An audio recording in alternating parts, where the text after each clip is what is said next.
하나님을 믿으라. 성경 본문 마가복음 11장 22절 말씀입니다. 다 같이 합독하시겠습니다. 예수께서 그들에게 대답하여 이르시되 하나님을 믿으라. 아멘. 김씨는 기도할 때마다 응답을 받습니다.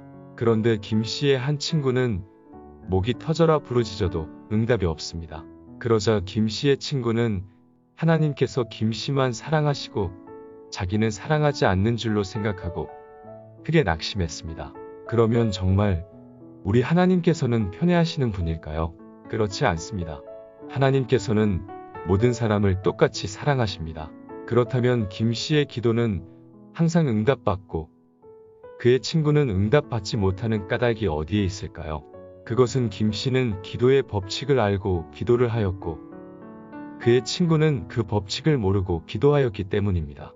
응답을 받으려면 법칙에 따른 기도를 해야 합니다. 지금부터 말씀을 통한 기도의 법칙에 대해 말씀드리겠습니다. 먼저 예수님께서는 하나님을 믿으라 고 말씀하셨습니다. 이 말은 헬라어로 하나님의 믿음을 가지라 는 뜻입니다.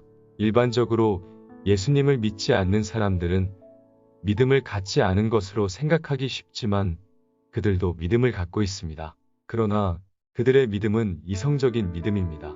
그런데 예수님께서는 제자들에게 하나님의 믿음을 가지라고 하셨습니다.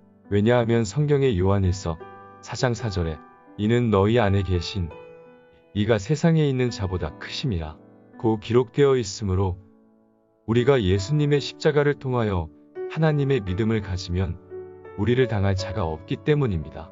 그러면 어떻게 하여야 하나님의 믿음을 가질 수 있을까요? 먼저 하나님의 말씀을 받아들여야 합니다.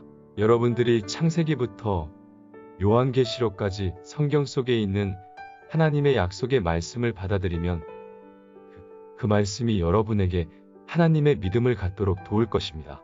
성경에는 수많은 하나님의 약속의 말씀이 있지만 경우에 따라 하나님의 뜻을 알 수 없는 때도 있는데 이럴 때에는 어떻게 해야 할까요? 그때에는 다음 사항을 질문해 보면 됩니다. 첫째, 하나님께 영광이 되는가? 둘째, 사람들에게 복이 되는가? 셋째, 마음의 소원과 일치하는가? 넷째, 기도 중에 평안이 있는가? 위의 네 가지 질문에서 모두 예 라는 대답이 나올 때 그것은 하나님의 뜻입니다.